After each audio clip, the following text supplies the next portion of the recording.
کہ میں ذلیل نہ ہو جاؤں, میں فیل نہ ہو جاؤں. اور تیسرا خوف, میری رزق نہ چلی جائے, میری نوکری نہ چلی جائے, میری بزنس نہ بند ہو جائے. یہ 3 خوف کی وجہ سے انسان رائے حق پہ چڑھنے سے ڈرتا ہے. جو خوف کی غلامی ہے وہ سب سے خوفناک غلامی ہے. مسلمانوں کی تاریخ میں جو سب سے بڑا سانحہ ہوا, کربلا کے اندر جب حضرت امام حسین پہنچے تو کوفہ کے لوگوں کو پتا تھا کہ حضرت امام حسین رائے حق پہ ہیں, لیکن یزید کے خوف کی وجہ سے انہوں نے ان کی مدد نہیں کی. بعد میں پچھتائے کہ کیوں نہیں ہم نے ان کی مدد کی, اور اسلام کی تاریخ کی سب سے بڑی ٹریجڈی ہونے دی.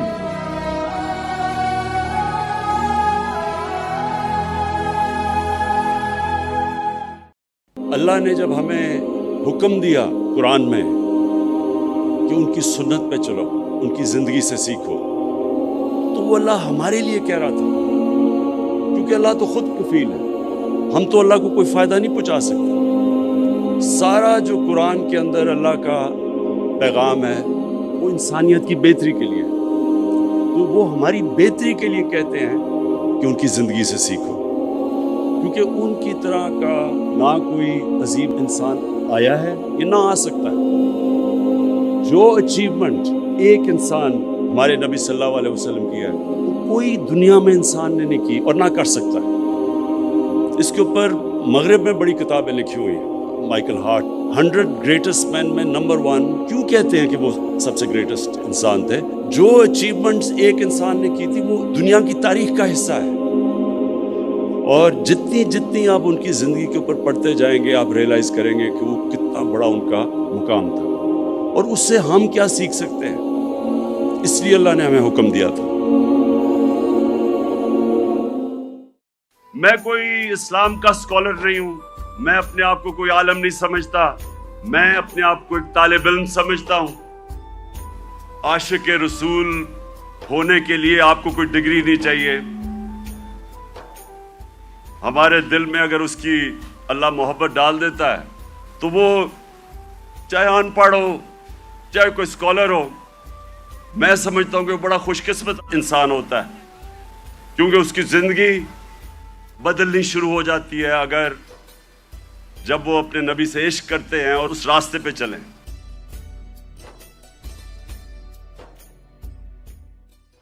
دی عرب کانکویسٹ وہ پڑھنے والی کتاب ہے. اس میں بتاتے ہیں کہ جب مسلمان ایک دم دیکھتے دیکھتے دنیا میں پھیل گئے تو کوئی ایک آدمی نہیں تھا. ایک تو بڑے عظیم سپہ سالار تھا خالد بن ولید, لیکن وہ جو بھی بنتا تھا وہ جنرل عظیم بن جاتا تھا. کتاب لکھی انگریز نے ہے, وہ کہتے ہیں اس کی کوئی ایکسپلینیشن نہیں ہے کہ یہ کیسے ساری دنیا پہ چھا گئے. نہ ان کے پاس کوئی لیٹسٹ ویپنز تھے, ایک طرف رومنز تھے دوسری طرف پرشینز تھے, وہ تو سپر پاورز تھے. ہتھیار تو ان کے پاس تھے, نمبرز میں بھی وہ زیادہ تھے, ان کی فوجیں بھی زیادہ تھیں, لیکن وہ ساری دنیا پہ پھیل گئے اور ایک ایسا سویلائزیشن بنا کہ زیادہ تر تو مسلمان نہیں تھے, وہ بھی ان کو مانتے تھے, کیونکہ ان کی اخلاقیات, ان کا عدل اور انصاف کا نظام, ان کا کیریکٹر, اس کی وجہ سے لوگ آئے. ہمارے دین کے اندر انسان برابر ہے, اور جو مدینہ کی ریاست اس کے اوپر ہم کیوں دیکھتے ہیں؟ کیونکہ وہ ہمارے نبی صلی اللہ علیہ وسلم نے مسلمانوں کی پہلے ریاست بنائی تھی. اس ریاست میں کیا ہوا, ہمارے نبی نے ایک چارٹر سائن کیا. یہودی بھی تھے, مسیح بھی تھے, جتنے بھی انسان تھے ان کے ساتھ انہوں نے چارٹر آف مدینہ سائن کیا, جس کو کہتے ہیں میثاق مدینہ, اور اس میں سب کو برابر کے شریک بنایا. 4 خلیفہ جو ہمارے نبی صلی اللہ علیہ وسلم کے بعد آئے, ان میں سے 2 خلیفہ وقت عدالت میں پیش ہوئے. حضرت علی رضی اللہ تعالیٰ وہ عدالت میں جاتے ہیں اور ان کا کیس ہوتا ہے ایک اقلیت سے, یہودی سے. خلیفہ وقت ہیڈ آف سٹیٹ ایک اقلیت کے ساتھ عدالت میں جاتے ہیں. وہ قاضی فیصلہ خلیفہ وقت کے خلاف دے دیتا ہے, اور وہ یہ کہتا ہے کہ میں آپ کی بیٹی کی, کیونکہ آپ کے بیٹا گواہ ہیں, ان کی میں گواہی قبول نہیں کرتا. کتنے ملکوں میں یہ ہو سکتا ہے کہ ہیڈ آف سٹیٹ ایک مائنورٹی سے عدالت اس کے خلاف فیصلہ کر دے؟ تو یہ ادھر سے ہم شروع ہوئے تھے, ہمارے انصاف کا نظام ادھر تھا, اور اقلیت انسان برابر تھے مسلمان معاشروں. میرے پاکستانیوں جدھر بھی آپ ہیں، آج میں آپ سب کو عید مبارک کہتا ہوں۔ میں افسوس سے کہتا ہوں کہ میرے لیے یہ سب سے تکلیف دہ عید ہے۔ 10,000 کے ارد گرد ہمارے کارکنان جیلوں میں اور جیلوں میں برے حالات میں رکھے گئے ہیں۔ ان کے جو گھر والے ہیں، بیوی بچے ہیں، ماں باپ ہیں، وہ آج عید پہ کیا کر رہے ہوں گے، کیا ان کے اوپر گزر رہی ہوگی، کیونکہ پتہ ہی نہیں ہے کہ کب باہر آنا ہے۔ قانون کے نام کی چیز ہے کوئی نہیں، اب مکمل طور پہ جنگل کا قانون ہے۔ اس کے علاوہ ہمارے پولیٹیکل لیڈرز ہیں، میں آج ان کو عید مبارک بھی کہتا ہوں، سلام بھی کرتا ہوں۔ خاص طور پہ جو خواتین، جس میں ڈاکٹر یاسمین، ان کو میں خاص طور پہ خراج تحسین پیش کرتا ہوں۔ ان کے علاوہ جو اور عورتیں ہیں، لیکن ان کے اوپر پورا زور لگایا گیا ہے کہ یہ پارٹی چھوڑ دیں۔ میاں محمود رشید، اعجاز چودھری، عمر چیمہ، صرف توڑنے کے لیے کہ کسی طرح یہ کہیں کہ ہم تحریک انصاف چھوڑ رہے ہیں۔ میں اس لیے یہ عید تکلیف میں گزار رہا ہوں۔